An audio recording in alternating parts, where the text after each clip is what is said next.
믿음과 생활 방식이라는 제목으로 은혜를 나누겠습니다. 계속해서 몇 주 동안 믿음에 대해서 살펴봤는데 오늘은 그 믿음에 대한 마지막 설교입니다. 그래서 오늘은 믿음하고 교회 또 믿음하고 생활 방식에 대해서 연결을 시켜서 살펴보겠습니다. 하나님은 예수 그리스도를 우리에게 보내주셔서 우리를 구원해 주셨습니다. 그리고 그로 말미암아 하나님이라는 존재를 믿게 하셨습니다. 예수님은 이 땅에 오셔서 우리를 구원하시고 그의 교회를 세우겠다라고 말씀하셨습니다. 신학자 칼빈은 하나님이 아버지라면 교회는 어머니 역할을 한다라고 교회의 중요성을 강조했습니다. 하나님을 믿는 사람들에게 교회라는 것은 너무나 중요한 것입니다. 그런데 교회라는 것을 우리가 지금 어떻게 이해하는가가 중요한데 지금 시대는 교회라는 것을 건물로 많이 이해를 합니다. 그런데 예수님이 이 땅에 오셔서 이 성전을 헐라 내가 사흘 안에 다시 세우겠다라고 말씀하시면서 어떤 건물의 개념을 무너뜨리셨어요. 그리고 성경에는 우리 각자가 성전이라고 이야기를 합니다. 하지만 교회라는 의미는 모였다라는 의미가 있기 때문에 우리가 하나의 각 성전으로서 모여서 교회를 이루는 공동체의 개념을 우리는 교회라고 잘 알고 있어야 됩니다. 그 교회, 어머니가 아이들을 교육하고 가르치고 성장하게 하듯이 교회는 구원받은 자들, 믿음 있는 자들을 길러내고 양육하고 보호하는 기능을 하게 됩니다. 여러분 제가 질문을 하나 하겠습니다. 여러분 만약 야구장에 가면 여러분 뭐 하러 야구장에 가십니까? 응원. 또 응원은 뭐 보면서 응원하십니까? 야구 안 보십니까? 질문 이렇게 대답하시면 안 되는데. 그럼 극장 가면 여러분 뭐 보러 가십니까? 뭐 하러 가십니까? 팝콘 먹으러 가십니까? 예. 이렇게 질문하면 대답을 하면 제가 끌어내려고 했던 질문의 대답이 안 나와요. 여러분 교회에 뭐 하러 오셨습니까? 예. 보통 예배 보러 왔다가 많이 하고 예배 드리러 많이 옵니다. 그러니까 극장에 가면 영화를 보고 야구장에 가면 팝콘을 먹든지 뭘 응원을 하든지 하여튼 목적을 가지고 그곳에 가게 됩니다. 우리는 보통 교회를 오면 교회에 오는 목적이 뭔가라고 할 때 예배 보러 온다, 예배를 드리러 온다 이렇게 이야기를 합니다. 제가 이제 인터넷을 이렇게 쭉 보다가 어떤 블로그를 쭉 보는데 어떤 목사님의 한 블로그를 보게 됐어요. 그런데 그 목사님이 자신을 이제 조그맣게 소개를 하는데 어떻게 소개했냐면 어느 지역에서 어느 지역에 있는 교회에서 설교하는 누구누구입니다 이렇게 써놨어요. 그래서 딱 봤는데 그게 좀 어색하더라고요. 어느 교회에서 설교하는 누구누구입니다. 그래서 이 목사님 거기 설교만 하시나 설교만 하고 딴 데 가시나라고 생각이 들기도 했는데 그럼 이 목사님은 그 교회에 가서 그 자신이 심호하는 그 목회지에서 가장 중요하게 생각하는 교회에 가는 목적이 뭐일 것 같습니까? 설교하는 거예요. 그죠? 여러분 다시 한번 물어볼게요. 교회 오는 목적, 교회 여러분 왜 오셨습니까? 예배 드리러 오고 또 이제 예배 끝나면 밥 먹으러 오고 여러 가지 목적이 있어요. 목사가 설교를 준비하는 것 참 중요해요. 그죠? 그리고 여러분이 설교를 들으러 온 것, 또 예배를 보러 오고 드리러 온 것 참 중요합니다. 또 함께 모여서 찬양하는 것도 참 중요합니다. 그런데 일주일에 한 번 혹은 두세 번 모여서 설교하고 설교 듣고 찬양하고 여러 가지 그냥 봉사하고 그런 것을 제공하는 곳이 교회다라고 한다면 교회는 어떤 서비스를 그냥 제공하는 곳에 불과해요. 그럼 교회가 과연 무슨 일을 하는 곳이고 교회에 어떤 목적을 가지고 와야 되고 교회에 와서는 무엇을 해야 하는가 오늘 그것을 살펴보겠습니다. 오늘 본문 18절 19절을 함께 읽어보겠습니다. 18, 19절 시작. 여러분은 조상으로부터 물려받은 여러분의 헛된 생활 방식에서 해방되었습니다. 여러분도 아시지만 그것은 은이나 금과 같은 썩어질 것으로 된 것이 아니라 흠이 없고 티가 없는 어린 양의 피와 같은 그리스도의 귀한 피로 되었습니다. 오늘 본문 세 번역으로 읽었는데 여기서 주목해야 할 단어가 있는데 생활 방식이에요. 생활 방식. 영어 성경에 보면 way of life라고 되어 있고 우리 이것을 라이프 스타일이라고 이야기할 수 있고 한국말로는 생활 방식입니다. 우리가 예수를 믿게 된 다음에 우리는 이전에 가졌던 조상들이 가졌던 생활 방식에서 헛된 생활 방식에서 해방되었다 이렇게 설명을 하고 있습니다. 예수 그리스도가 이 땅에 오셔서 그의 피를 흘리시고 그의 살을 찢기시고 우리를 구원해 주신 목적이 무엇인가? 우리의 헛된 생활 방식, 이전에 살던 헛된 생활 방식에서 변화받으라고 우리를 구원해 주셨다는 거예요. 여러분, 이 헛된 생활 방식 어떤 게 있을까요? 헛된 생활 방식. 한마디로 쉽게 말해서 구원받기 전에 생활 방식, 교회 다니기 전에 생활 방식, 어떤 것이 있길래 헛된이라는 말을 붙여놨을까요? 여러분 어떤 것을 헛되다라고 생각이 드시나요? 별로 헛된 것이 없었나요? 예수 믿기 전에? 바울이 디모데에게 세상에서 이렇게 살면 안 된다. 세상은 이렇게 돌아간다. 라고 말하는 것이 있어요. 디모데 후서 3장 2절에서 4절 함께 읽어보겠습니다. 시작. 사람들이 자기를 사랑하며 돈을 사랑하며 자랑하며 교만하며 비방하며 부모를 거역하며 감사하지 아니하며 거룩하지 아니하며 무정하며 원통함을 풀지 아니하며 모함하며 절제하지 못하며 사나우며 선한 것을 좋아하지 아니하며 배신하며 조급하며 자만하며 쾌락을 사랑하기를 하나님 사랑하는 것보다 더하며. 바울이 디모데에게 말세 이런 일이 나타날 거다라고 하는데 이 말세가 우리가 사는 세상과 똑같은 일을 하고 있는 거예요.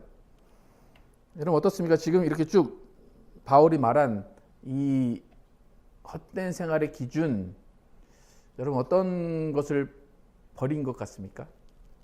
헛된 생활에서 해방됐다.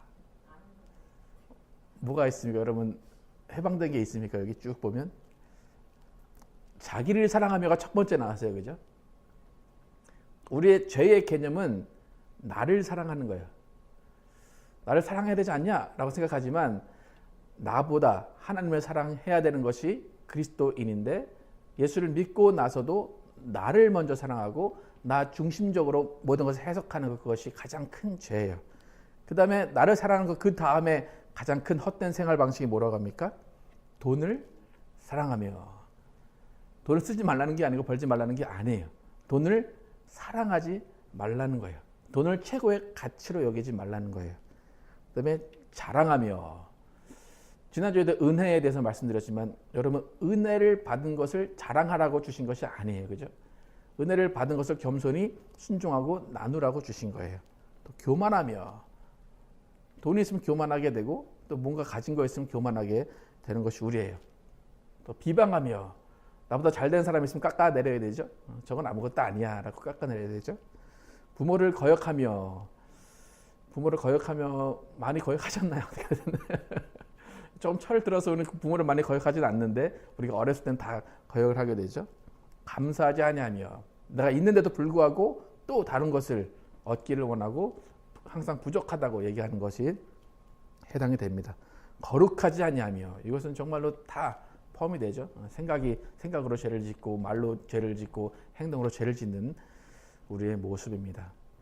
무정하며. 무정하며가 오죠. 정이 없다는 것도 포함이 될 것이고 그런 남에게 이렇게 자비를 베푸지 않는다는 거죠. 원통함은 풀지 아니하며. 많죠, 그죠, 이거죠. 원통을 풀지 아니하며. 제가 나한테 이런 말을 했어. 알았어, 이제 언젠간 내가 갚아줄 거야. 와이프와 남편도 그렇죠. 내가 언젠간 갚아줄 거야, 내가. 밥에 뭘 넣든지. 모함하며. 두 사람이 모여서, 세 사람이 모여서 한 사람을 뒷담화라고 하죠. 절제하지 못하며. 뭐 술을 마시든지 뭘 하더라도 한 잔만 마시자 하는데 한 잔에 두 잔 되고 그렇게 되는 거죠. 사나우며. 웃으면서 얘기해도 되는 것들을 인상 쓰면서 팍 화내는 그런 거죠. 선한 것을 좋아하지 아니하며 선하게 베풀어야 되는데 오히려 그렇지 않다는 거죠. 배신하며 조급하다는 것도 포함이 되어 있죠. 조급하며. 여러분 어떻습니까? 여러분 매사에 여유가 있습니까? 아니면 막 조급해서 막 이거 빨리 해야 되는데 안달이 납니까? 이 조급한 것도 세상적인 헛된 생활 방식이라는 거예요. 자만하며 쾌락을 사랑한다. 이 모든 것들을 하나님보다 더 사랑하면 그것이 죄이고 그것이 헛된 생활 방식이라는 거예요. 그런데 이 모든 것에서 예수 그리스도로 말미암아 우리는 해방됐다. 그렇게 성경은 이야기합니다. 근데 아까도 우리가 쭉 이야기했지만 아직도 우리는 이 생활 방식을 벗어나지 못하고 있어요. 그래서 우리가 그나마 위안을 얻는 것은 이미와 아직을 적용하면 돼요. 이미 우리는 이런 생활 방식에서 해방되었어요. 그런데 우리는 아직 완성되지 않았기 때문에 이런 생활 방식을 가지고 살아가게 됩니다. 그런데 그것을 당연하다, 난 그럴 수밖에 없다라고 하는 것이 아니라 예수 그리스도를 의지해서 이런 생활 방식을 버리게 되는 그런 삶을 살아야 되는 것이 우리의 삶이에요. 우리가 죄성이 남아있어서 이런 생활 방식을 다 버릴 수는 없지만 그리스도인으로 교회에 모여서 우리는 이런 생활 방식을 벗어나자라고 다짐하고 가르치고 교육하고 그것을 실천해내는 것이 교회라는 거예요. 그러니까 결국 교회라는 것은 예수 믿는 사람들, 구원받은 사람들이 모인 곳인데 그 사람들이 모여서 무엇을 하냐? 예배를 드리고 찬양을 하고 모든 것을 하지만 가장 첫 번째 교회에 모여서 해야 될 일은 뭐냐면 새로운 생활 방식을 배우는 거예요. 우리는 이렇게 살아야 돼. 이것이 예수 그리스도가 원하는 것이야. 우리는 이렇게 사는 것이 하나님이 원하는 것이야 라는 것을 먼저 배우고 그것을 적용하는 연습을 교회 안에서 해야 되는 거예요. 그러면 이전의 생활 방식을 버린다라는 것을 이제 다 묶어서 한마디로 이야기하면, 한 단어로 이야기하면 구별된다는 거예요. 이전의 생활과 구별된다. 세상의 생활 방식과 구별된다는 거예요. 우리가 구별되기 위해서 교회 안에서 배워야 되는데 무엇을 배워야 될까? 어떻게 살아가는 것이 이전의 생활 방식을 버리는 것일까? 오늘 구원받은 자의 새 삶의 생활 방식에 대해서 오늘 본문이 말하고 있습니다. 14절에서 17절 함께 읽어보겠습니다. 시작. 순종하는 자녀로서 여러분은 전에 모르고 쫓았던 욕망을 따라 살지 말고 여러분을 불러주신 그 거룩하신 분을 따라 모든 행실을 거룩하게 하십시오. 성경에 기록하기를 내가 거룩하니 너희도 거룩하여라 하였습니다. 그리고 사람을 겉모양으로 판단하지 않으시고 각 사람의 행위대로 판단하시는 분을 여러분이 아버지라고 부르고 있으니 여러분은 나그네 삶을 사는 동안 두려운 마음으로 살아가십시오. 우리가 교회에 와서 새로운 생활 방식을 배워야 되는데 그 새로운 생활 방식으로 살기 위해서 가장 먼저 해야 될 일은 우리가 누구인지를 아는 거예요. 내가 어떤 존재가 되었는지를 아는 거예요. 지금 베드로가 14절에 17절 가운데 두 가지 신분을 이야기를 합니다. 어떤 신분 이야기합니까? 한 가지는 하나님께는 순종하는 자녀라는 거예요. 그냥 자녀가 아니라 순종하는 자녀. 또 한 가지 신분은 세상에서는 나그네예요. 그러니까 여러분이 헛된 생활 방식을 버리고 예수 그리스도와 함께 살아가야 되는데 그러기 전에 가장 먼저 알아야 될 것은 여러분이 두 가지 신분이 있다는 거예요. 순종하는 자녀, 세상에서는 나그네. 그 두 가지 신분에 맞는 삶을 사는 것이 새로운 생활 방식을 적용해서 살아가는 거예요. 그래서 순종하는 하나님의 자녀로서 살아갈 때는 어떻게 살아가래요? 내가 거룩하니 너희도 거룩하라. 이 거룩에는 아까도 말씀드렸지만 많은 것이 포함이 되어 있어요. 그냥 우리가 행동으로 거룩한, 그냥 우리가 보통 쟤는 거룩하지 못해 라고 할 때 말하는 그런 거룩이 포함되어 있고 생각도 거룩해야 되고 또 하나님의 말씀을 중요시하는 그런 거룩도 필요합니다. 또 나그네로서의 생활 방식은 어떻게 살아가라고 합니까? 마지막에 두려운 마음으로 살아가라. 거룩하고 두려운 마음으로 살아가는 것이 우리가 새롭게 살아가는 생활 방식의 기준이에요. 그러니까 여러분이 교회에 오셔서 설교 듣고 찬양하고 봉사하고 모든 것을 하지만 그 모든 것의 기준, 모든 것의 중심은 여러분이 하나님의 순종하는 자녀로 거룩하게 사는가, 또 세상의 나그네로 두렵게 사는가, 그 두 가지의 기준이 항상 적용이 돼야 됩니다. 그러니까 지금 시대의 교회가 교회에서 왜 모이는지, 왜 예배하는지, 왜 설교를 듣는지, 왜 찬양하는지를 모르고 하기 때문에 그냥 자기 기분 좋은 대로 오늘은 설교를 들어서 참 재밌었어, 아니면 오늘은 신나는 찬양을 해서 참 재밌었어 라는 그 자기, 아까 그 바울이 말한 그 세상의 헛된 방식, 자기를 사랑하며 거기에 교회에 와서 자기를 사랑하는 방식을 적용한다는 거예요. 그래서 어떤 분들은 그러죠. 새로운 찬양하면 난 저거 모르는 찬양이야 라고 왜 저런 걸 오늘 해가지고 내 기분을 망치게 해. 그렇게 하는 분들이 많아요. 예. 특히 이제 좀 이렇게 오래 사신 분들이 그런 경우가 많아요. 예. 자기를 사랑하며 여러분이 설교를 듣는 목적, 위로움을 받아야 돼요. 그죠? 설교를 듣고 위로움도 받아야 돼요. 그런데 교회에서 설교를 듣는 목적 또한 거룩하게 살기 위해서, 두려운 마음으로 살기 위해서 설교를 들어야 돼요.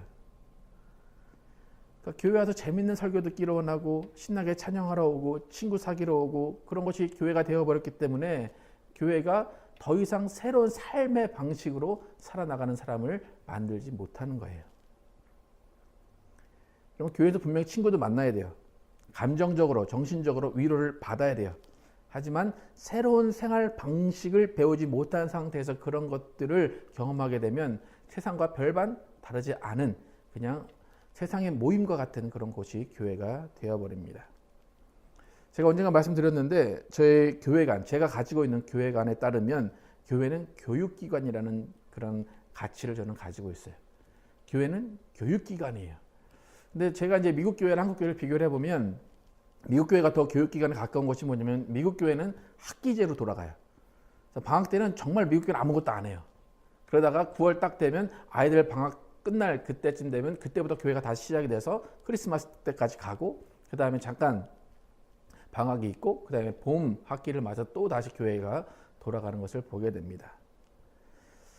여러분, 교회가 교육기관이다라는 것은 생활 방식, 새로운 생활 방식을 가르치는 거예요.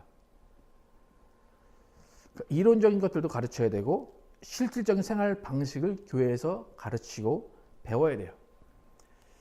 그 다음에 여러분, 목회자의 그러면 역할이 뭐가 될까 한번 생각을 해보세요. 가르친다. 목회자 역할은 교사 혹은 코치가 되는 거예요. 여러분, 뭐 프로팀이나 어떤 국가대표팀을 보면 경기는 누가 합니까? 선수들이 하죠. 플레이어가 하죠. 그럼 코치는 뭐 합니까 거기서? 그럼 서 있고 그냥 말로만 따닥 떠들어요. 그죠? 근데 잘못하면 누가 선수들이 잘못하면 누가 쫓겨납니까? 코치가 쫓겨나요. 그럼 왜 그렇습니까? 그만큼 코치의 중요성이 강조된다는 거예요. 그래서 이제 그 신학교 그 새로운 그 개척교회 수업에서 수업 중에 코칭 그런 수업이 있고 멘토링 그런 수업이 있어요. 그래서 코칭 수업에서 말하는 게 뭐냐면 코치는 본인이 잘할 필요는 없대요. 왜냐하면 선수들이 잘합니까? 코치가 잘합니까? 노래도 마찬가지인데요. 노래를 타고날 때부터 잘하는 사람은 못 가르쳐요. 왜냐하면 학생이 왜 못하는지 몰라요. 야, 왜 못 내? 그냥 하면 되는데 못 내? 그러니까 교수가 돼도 원래 뛰어난 파바로티 같은 그런 사람은 교수가 못 돼요. 코치는 어떤 사람이 코치가 되냐면 원래 못 됐던 사람들. 나를 해봤는데 안 돼. 근데 내가 이렇게 해봤더니 돼. 라는 사람이 코치가 되는 거예요. 목사도 마찬가지예요. 목회자도. 제가 잘해서 여러분 앞에 이렇게 하십시오가 아니라 내가 살아봤더니 이게 안 되네요. 내가 살아볼 때는 이게 부족하네요 라는 것을 먼저 깨닫고 같이 그것을 나누고 공유하는 사람이 코치인 거예요. 목사도 그거예요. 근데 여러분, 근데 한국 목사님들은 어떻습니까? 여기는 어떤 곳입니까? 여기는 거룩하고, 여러분 여기 오시면 안 돼요. 그렇게 얘기합니다. 그죠? 제가 이제 저는 이렇게 목사님들하고 이렇게 말다툼을 잘 안 하는데 그냥 다른 신학을 갖고 있어도 아 그렇습니까 하는데, 어떤 분하고 한번 말다툼은 아니지만 이렇게 좀 언쟁이 있었던 게 뭐냐면, 어떤 본인이 있던 교회에서 어떤 합창단이 왔대요. 합창단이 와가지고 목사님이 설교하는 이 강단에서 노래를 했다는 거예요. 그래가지고 그 다음에 쫓아냈대요. 그래서 그게 맞는 건지는 모르겠지만 제 입장에서는 그게 아니기 때문에 거기에 좀 이렇게 좀 언쟁이 있었는데, 여러분 목사나 리더의 입장에서는 코치라고 한다면 어떻게 보면 여러분보다 못하는 사람이에요. 못하는 사람인데 못하는 걸 더 느끼고 더 좌절하고 더 긍휼함을 얻기 위해서 이 자리에 서 있다는 거예요. 그래서 여러분도 나와 같은 마음이 아닙니까? 라고 그것을 소개하고 함께 나누는 곳이 교회가 되어야 돼요. 그렇기 때문에 여러분, 만약에 여러분 60대, 70대가 됐다. 그렇다면 목사한테 여러분 배울 게 있을까 없을까요? 네? 제가 이 지금 단독 목회를 개척교회를 36, 제가 몇 살인가요 지금? 36에 했어요. 계속 듣는 말에 어려서 그래요. 제가 얼마 살진 않았어요. 그런데 이런 코치할 수 있는 이것에 대한 고민을 더 많이 했다는 거예요. 더 많이 하고 또 많은 좌절을 겪고 해보려고 했더니 안 되고 그것을 가르쳐야 되는 것이 목회자의 입장이에요.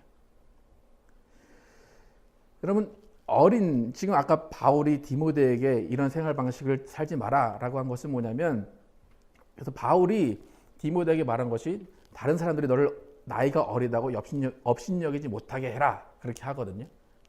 그러니까 네가 이런 것들을 미리 고민하고 미리 실패해보고 미리 좌절해보고 미리 안 된다는 것을 알고 네가 안 되는 것을 같이 나누면서 이런 생활 방식을 바꿔가라 이야기를 해요. 그럼 24절 함께 한번 읽어보겠습니다. 시작. 여러분은 다시 태어났습니다. 그것은 썩을 씨로 그렇게 된 것이 아니라 썩지 않을 씨, 곧 살아계시고 영원하신 하나님의 말씀으로 그렇게 되었습니다.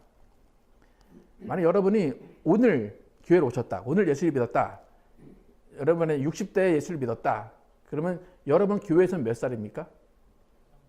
망살인 거예요. 그러니까 아무리 20살짜리라도 예수를 먼저 믿었다면 그 사람한테 배워야 된다는 거예요. 뭘 배워요? 세상의 생활 방식이 아니라 교회에서의 생활 방식, 예수 그리스도의 사람으로서의 생활 방식을 배워야 된다는 거예요. 그런데 한국 문화는 어떻습니까? 이 어린 게 뭘 안다고. 그게 아니에요. 교회는 서로가 배워야 돼요.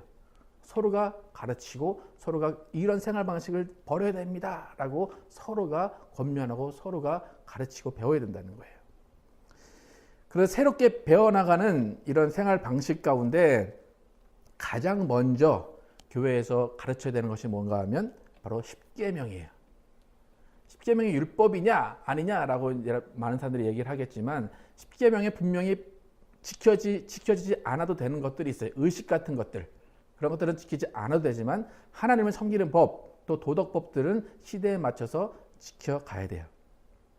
왜냐하면 하나님은 어제나 오늘이나 영원토록 동일하시기 때문에 하나님이 원하시는 것은 동일하다는 거예요. 그렇기 때문에 율법적인 십계명이 아니라 생활 방식으로서의 십계명을 우리가 반드시 배워야 됩니다. 그래서 오늘이 믿음에 관한 마지막 설교이고, 다음 주부터는 무슨 설교를 할 것 같습니까? 십계명에 관한 설교를 쭉 이제 연말까지 하려고 해요. 그래서 우리가 생활 방식에 대해서 어떻게 살아가야 되는가, 어떤 기준을 가지고 살아가야 되는가를 십계명을 가지고 살펴보려고 합니다. 그래서 십계명으로 시작해서 우리의 삶의 기준, 생활 방식을 바꿔 나가야 되는데, 우리가 생활 방식을 바꿔 나갈 때 교과서가 반드시 필요해요. 그 교과서는 뭘까요? 성경이죠. 말씀을 기준으로, 목사가 이렇게 살아라 그것이 아니라 말씀을 기준으로 그것을 지켜나가는 것이 우리의 생활 방식을 지켜주는 교과서예요. 우리는 말씀으로 새로워지고 말씀으로 변화받아야 돼요. 24절부터 26절까지 다시 한번 읽어보겠습니다. 시작. 여러분은 다시 태어났습니다. 썩을 씨로 그렇게 된 것이 아니라 썩지 않을 씨, 곧 살아계시고 영원하신 하나님의 말씀으로 그렇게 되었습니다. 모든 육체는 풀과 같고 그 모든 영광은 풀의 꽃과 같다. 풀은 마르고 꽃은 떨어지되 주님의 말씀은 영원히 있다. 이것이 여러분의 복음으로 전해진 말씀입니다. 꽃은 떨어지고 풀은 다 시들지만 말씀은 영원하다. 이것이 복음이래요. 우리가 말씀으로 살아났고 말씀으로 변화되고 말씀을 가지고 이 세상을 살아가야 된다. 그것이 복음이래요. 근데 과연 말씀을 안다, 말씀을 배운다, 말씀을 내가 접한다. 그렇다고 내가 변화가 될까? 내가 생활 방식이 변할까? 우리가 의심할 수 있는데 히브리서 4장 12절 함께 읽어보겠습니다. 시작. 하나님의 말씀은 살아있고 힘이 있어서 어떤 양날 칼보다도 더 날카롭습니다. 그래서 사람 속을 꿰뚫어 혼과 영을 갈라내고 관절과 골수를 갈라놓기까지 하며 마음의 품은 생각과 의도를 밝혀냅니다. 우리가 말씀을 읽을 때에 그 말씀이 거울이 된다는 거예요. 나를 바라보게 되고 그 말씀으로 내가 이렇게 살고 있다, 이렇게 살고 있지 않다라는 것을 알게 된다는 거예요. 그래서 말씀이 교과서가 되고 그 말씀 안에 있는 그 하나하나 구절들이 우리의 생활 방식을 바꿔주는 기준이 된다는 거예요. 여러분, 우리가 가지고 있는 성경책, 우리가 가지고 있는 말씀은 수천 년의 지난 이야기지만 지금도 살아있다는 거예요. 골수를 쪼개고 혼과 영을 갈라내고 우리의 생각과 의도를 밝혀낸다는 거예요. 우리가 말씀을 읽고 그 말씀대로 행하는 것이 믿음이에요. 우리가 믿음을 가지고 있다면 이 믿음은 말씀이 살아있다. 말씀이 역사한다. 말씀이 우리를 변화시킨다는 것을 믿는 거예요. 믿음으로 우리는 우리의 생활 방식이 바뀐다는 거예요. 그래서 행함이 없는 믿음은 죽음이 믿음이다. 그 말은 뭐냐면 생활 방식이, 우리의 생활 방식, 행동 방식이 그리스도의 말씀으로 변하지 않으면 그것은 죽은 믿음이다라는 거예요. 여러분, 교회에 오는 목적, 교회에서 믿음을 가지는 목적을 다시 한번 생각해 보길 바랍니다. 우리는 다시 태어났어요. 그래서 하나님의 자녀가 됐고 세상에서는 나그네가 됐어요. 그렇게 바뀌어진 신분으로 세상을 어떻게 살아가야 되는지 고민하고 배우고 실천하고 나누는 것이 교회입니다. 여러분, 교회는 사람 사귀러 오는 목적을 가지고 오는 것이 아니에요. 우리 교회가 교제를 중요하게 생각하지만 그 모든 것도 말씀으로 함께 모여진 사람의 공동체 안에서의 교제예요. 여러분, 교회는 말씀으로 철학을 나누는 거예요. 세상의 철학이 아니에요. 세상이 어떤 사람의 사상이 아니라 말씀으로 사상을 나누고 말씀으로 철학을 나누면서 그것을 공유하는 것이 교회입니다. 여러분, 믿음으로 여러분의 생활 방식을 바꿔 가시기 바랍니다. 우리 모두가 믿는 사람으로서의 생활 방식을 서로 가르치고 배우고 적용한다면 우리는 뜨겁게 사랑하는 공동체가 될 것입니다. 23절 함께 한번 읽어보겠습니다. 시작. 여러분은 진리에 순종함으로 영혼을 정결하게 하여서 꾸밈없이 서로 사랑하기에 이르렀으니 순결한 마음으로 서로 뜨겁게 사랑하십시오. 진리에 순종한다. 그러니까 순종하는 자녀가 우리의 신분이라고 그랬죠. 진리에 순종한다. 그래서 영혼을 정결하게 하여서 꾸밈없이, 가식적인 것이 아니라 꾸밈없이 서로 사랑하기에 이르렀으니 순결한 마음으로 서로 뜨겁게 사랑하십시오. 그럼 믿음에 대한 설교를 마치면서 믿음의 목표, 우리는 영혼의 구원을 향해 달려가고 있습니다. 구원이 완성되기까지 우리는 예수님이 원하신 하나님의 자녀와 나그네로서의 생활 방식을 알고 지켜 나가야 됩니다. 하나님의 자녀로서는 거룩한 사람, 나그네로서는 두려워하는 마음을 가지고 여러분이 좀 하나님의 사람으로, 예수님의 사람으로 뜨겁게 사랑하는 공동체를 이루면서 교회 안에서 서로 가르치고 배우고 서로 권면하는 그런 관계를 통해서 서로 사랑하는 교회를 만드시기를 예수 이름으로 축원합니다.